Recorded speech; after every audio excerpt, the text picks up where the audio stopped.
Igreta Kodesh Siman Chavav, sommes à la page 288, 9e ligne, Kanoda. L'Admor Zaken nous a expliqué que notre objectif est de réaliser le Bérour de ce monde, de l'élever vers la Kdusha en propulsant les étincelles de Kdusha qui s'y trouvent vers le haut. Et ce Bérour peut se faire de deux façons différentes, soit en pratiquant les mitzvot, en orientant les éléments de la création dans la bonne direction, soit en étudiant la Torah, en faisant l'effort intellectuel nécessaire pour déterminer la halakha. La présence de Dieu dans la création est cachée, on la révèle en pratiquant les mitzvot.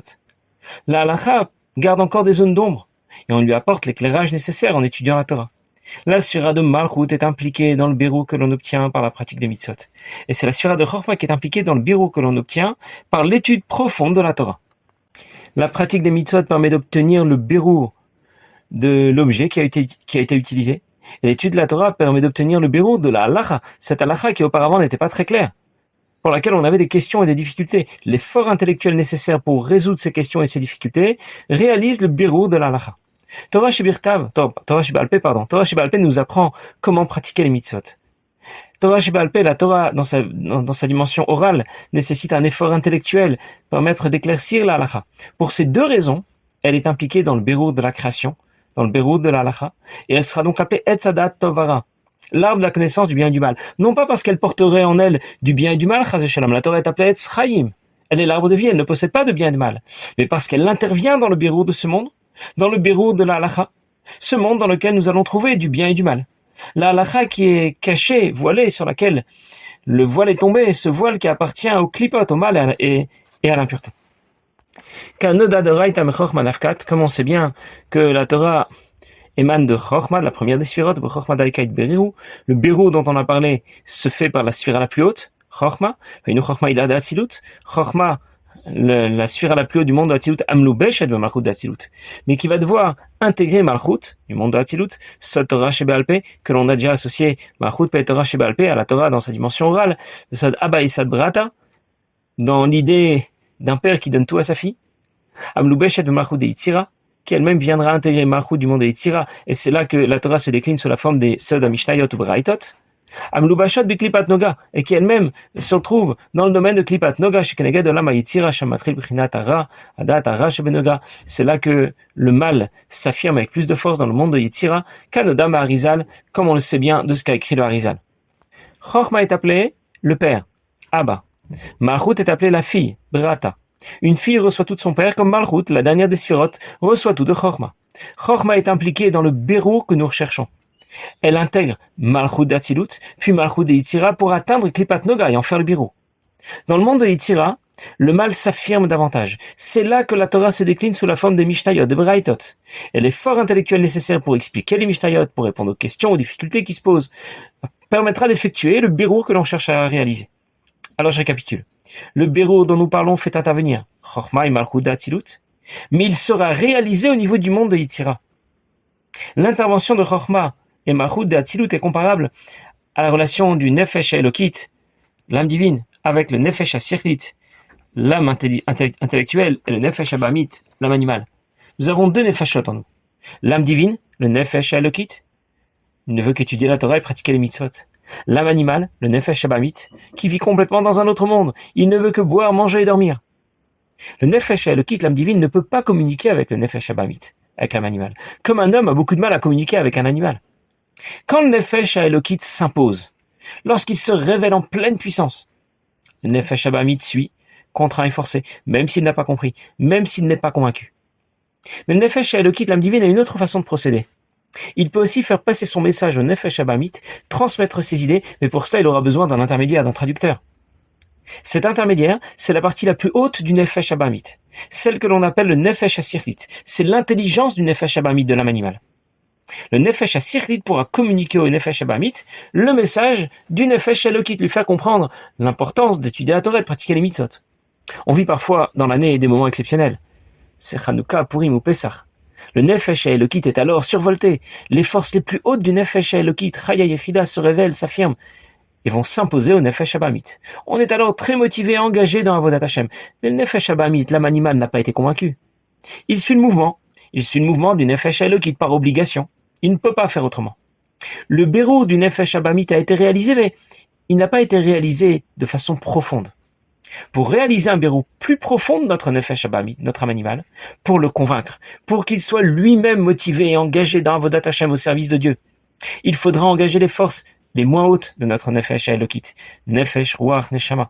Elles seront en mesure de communiquer convenablement avec le nefesh abamit, parce qu'elles sont beaucoup moins en décalage avec le nefesh abamit que ne l'était chaya yichida, les forces les plus hautes de notre nefesh elokit. Je vous donne un exemple.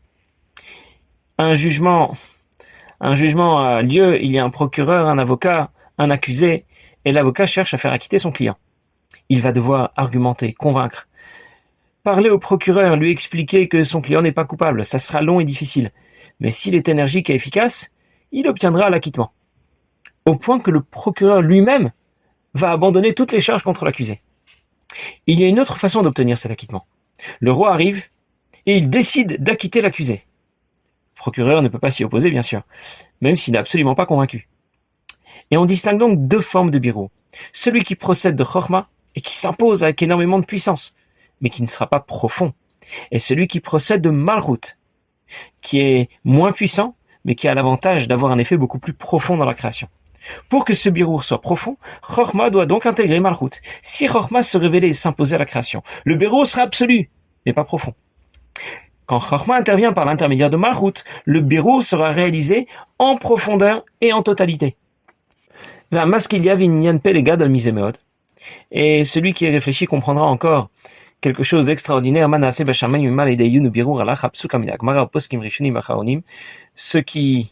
Quelles sont les conséquences d'une étude profonde de la halakha dans ce monde, la Gemara des poskim, Mashaya behelem davar kodem ayunalaz. Et cette étude a permis de révéler ce qui auparavant n'était pas très clair, quelle idée zema ale ala chazoma klipot.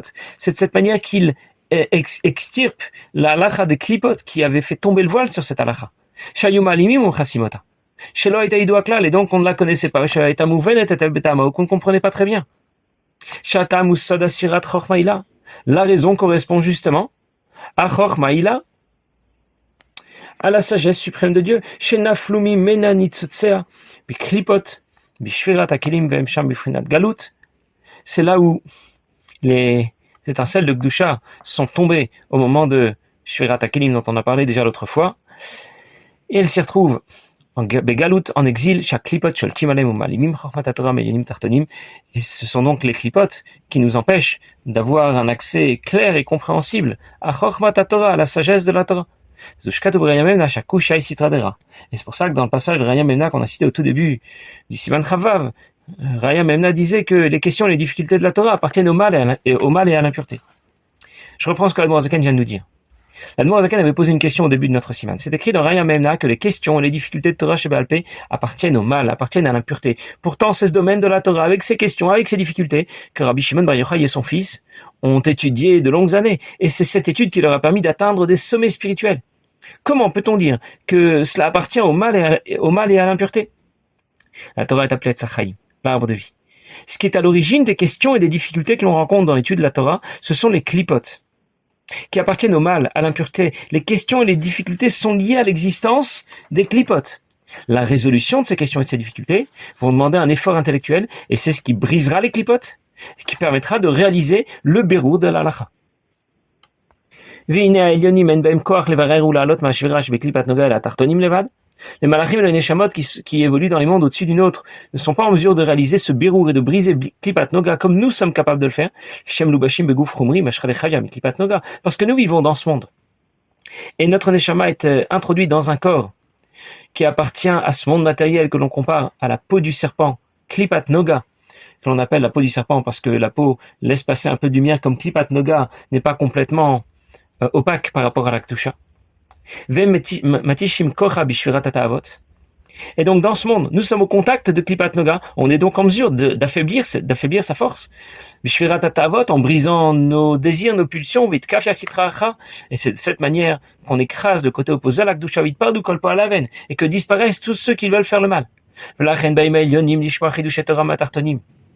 C'est pour cela que les malachim et les neshamot qui évoluent au-dessus de notre monde viennent écouter les Hidush et Torah, la Torah que nous allons étudier et que nous allons révéler, parce que nous sommes en mesure de briser les klipotes qui ont fait tomber le voile sur ces différentes halachot qui ne sont plus très claires. Parce que ces enseignements de la Torah étaient alors cachés, voilés, et nous sommes en mesure de les révéler en brisant Klipat Noga, parce que nous sommes à son contact. Nous vivons dans ce monde matériel. Et chaque juif est en mesure de révéler de cette manière, par l'effort intellectuel qu'il va mener, de nouvelles idées dans la Torah, soit dans le domaine de la halakha, dans le domaine les plus profonds, les plus révélés de la Torah. Cela dépend de l'affinité de sa neshama avec tel ou tel domaine de la Torah.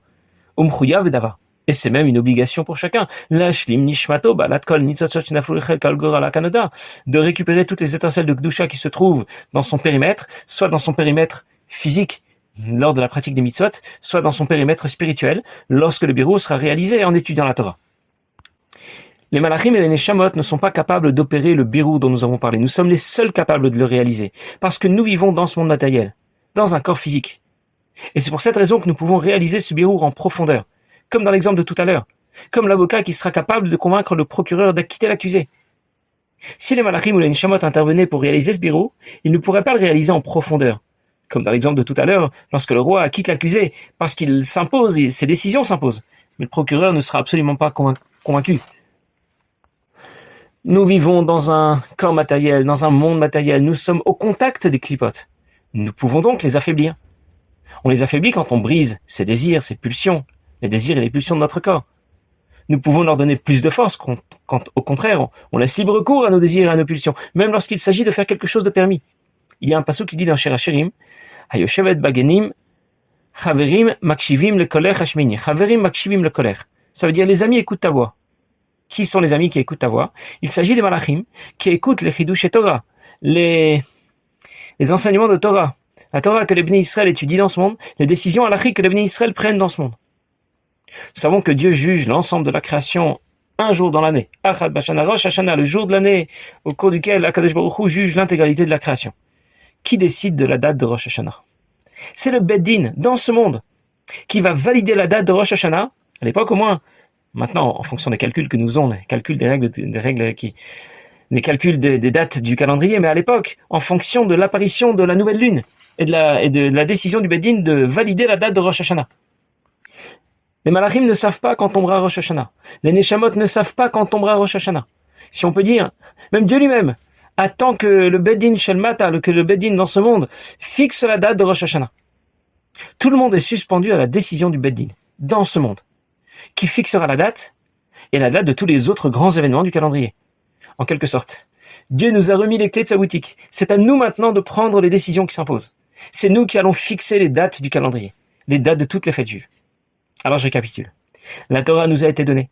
Les clipotes ont fait tomber le voile sur la halachot de la Torah et nous devons briser ces clipotes, en réaliser le birou. Alors la Torah apparaîtra dans toute sa clarté, dans toute sa finesse, dans toute sa profondeur, grâce à notre intervention. Et nous avons l'obligation d'effectuer ce birou dans les éléments du monde de la création qui gravitent autour de nous, et dans le domaine de la Torah qui a le plus d'affinité avec notre neshama. Ce birou doit être réalisé de façon progressive, mais c'est une obligation pour chacun de nous. On raconte que lorsque l'Admor Zaken était un petit garçon, il a décidé de réaliser une compilation de tous les Pérushim, de toutes les explications sur la Torah de Rashi, de Ramban et du Ibn Ezra, et d'en faire un seul Pérush qui regrouperait tous les trois Pérushim, d'en faire une synthèse, pas une simple compilation, mais la synthèse de ces trois Pérushim, de sorte que l'on n'aurait plus besoin d'étudier Chumash avec Rashi, Ramban ou l'Ibn Ezra, on n'aurait plus qu'à étudier le Pérush de l'Admor Zaken et ce sera suffisant pour obtenir déjà toutes les informations que Rashi, le Ramban et l'Ibn Ezra ont voulu nous délivrer. Et puis, un jour il a fait un rêve. Un des Gabaïm du Beth Knesset l'a réveillé en pleine nuit et il lui a dit « Viens, on t'appelle ». Il suit le Gabaï et il rentre dans le Beth Midrash. Et là, il voit que le Beth Midrash a un peu changé. Au fond, il y a 3 personnes avec un talit sur la tête. Et sur le côté, 3 autres grands rabbanim. Et on lui demande de s'approcher. Et le président du tribunal céleste, s'adresse à lui et lui dit « Tu as fait un pérouche, une explication, tu as rédigé une explication qui fait la synthèse du pérouche Rashi, celui du Ramban et du Ibn Ezra. Et le Rashi, le Ramban et l'Ibn Ezra sont là, et ils ont présenté une réclamation contre toi. à cause de toi, leur pérouche ne sera plus étudié, parce que les gens vont maintenant se contenter d'étudier ton pérouche, ton explication sur la Torah, et ils ne vont plus étudier dans les Sfarim, étudier les explications de Rashi, du Ramban ou du Ibn Ezra. Alors la Noirzaken, qui est un petit garçon, a pleuré, et il a dit au Beddin, oui, bien sûr, je savais pas que c'était mal, moi je ne voulais que bien faire, bien sûr, je ne vais pas continuer, je vais faire disparaître ce pérouche que j'ai écrit. Très bien. Les rabbanim qui étaient là lui ont souri. Rashi, Ramban et Ibn Ezra étaient aussi très satisfaits. Et puis, dans son rêve, ils ont posé ses mains sur sa tête et lui ont souhaité, ils l'ont béni de réussir et d'éclairer le monde grâce à ses enseignements. Et puis le rêve s'est arrêté.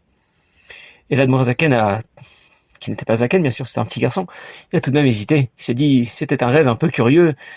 Je vais quand même pas détruire tout le fruit de mes efforts.